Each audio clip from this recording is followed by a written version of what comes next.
The idea of being famous can also come with a cost of its own. It can leave people feeling lonely, insecure, and violated. Like TikTok, with so many new social media platforms arising, it is now seemingly easier to become famous overnight, especially if the content you make appeals to a wide audience. Once famed TikTok user Jinnkid, also known as Ali Abulaba, is one of these people. Join me as we dive into the mind and the horrible actions of Ali Abulaba.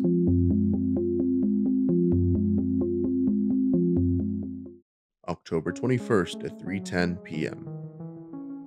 Two deceased victims by the name of Anna Abulaban and Rayburn Cardenas Barron are found at the Spire San Diego luxury apartment complex. Both were found with fatal gunshot wounds on a couch in the living room of Ali's 35th floor unit. With his 5-year-old daughter in the car, Ali was stopped by police and was later arrested. He was charged with 2 counts of first-degree murder, allegations of using a handgun in the slayings, and a special circumstance allegation of committing multiple murders. These offenses are not taken lightly and can or will lead to death. An official interview with NBC had taken place after he was arrested, which asks the questions that people want to know about this case. Let's watch together. Did you kill her?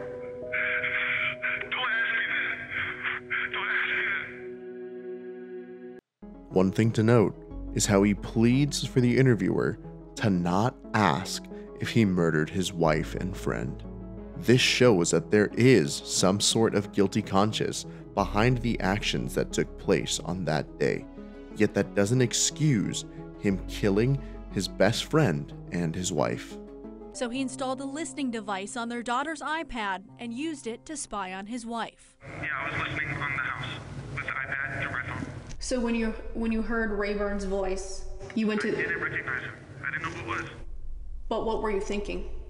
I was freaking out. Oh my God, I caught her. Oh my God. There's a man. And then guess what? I hear nightmare. R&B music. Yes, finding your significant other cheating on you is horrendous and should never happen to anyone.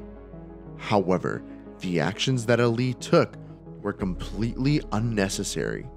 There was no reason for this situation to evolve in the way that it did.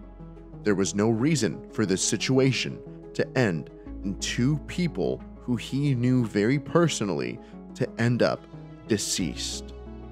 This simply was an overreaction of emotions and anger and wearing your heart on your sleeve. If Ali would have thought rationally and really used his brain, none of this would have ever happened.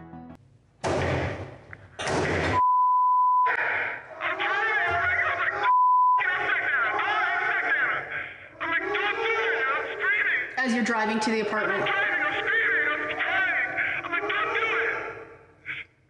What happens when you get to the apartment?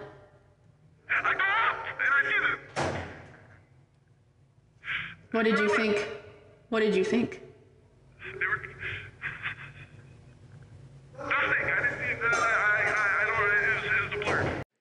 According to the preliminary hearing testimony, the fallout of Abulaban's marriage was precipitated by incidents of domestic violence and indications that Abulaban had been cheating on his wife with other women. To see her kissing Ray on my couch with his feet on my table with my holding.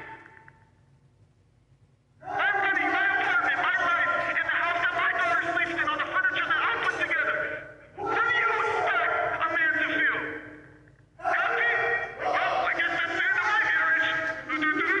No! That's my family! San Diego Police Department's Deputy Sergeant Christopher Lee testified that 9 prior calls for service were made to the couple's apartment since July of 2021.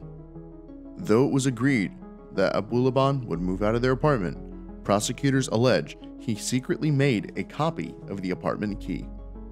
He allegedly told investigators that while his wife was away on the morning of October 21st, he used the copied key to enter the apartment, vandalized the unit, then installed an app on his daughter's iPad that allowed him to monitor live audio inside the apartment. While listening to the app later that day, he overheard his wife and a man giggling. A husband and wife who live across the couple separately testified about a month prior to the shooting. Anna Abulaban had knocked on their door and asked them to call the police because she said that her husband had hit her. They testified that she asked to use their phone because she said the defendant had taken hers. They also testified that the police had been called to their unit several times in the months leading to the shooting. Unfortunately for us, this is where our story ends. The last known update was about his trial being scheduled in September 27th of 2022. After searching through the internet, I couldn't find any update as to what happened next. Hopefully, Ali serves life in prison and was held accountable for the lives that he took on that fateful day.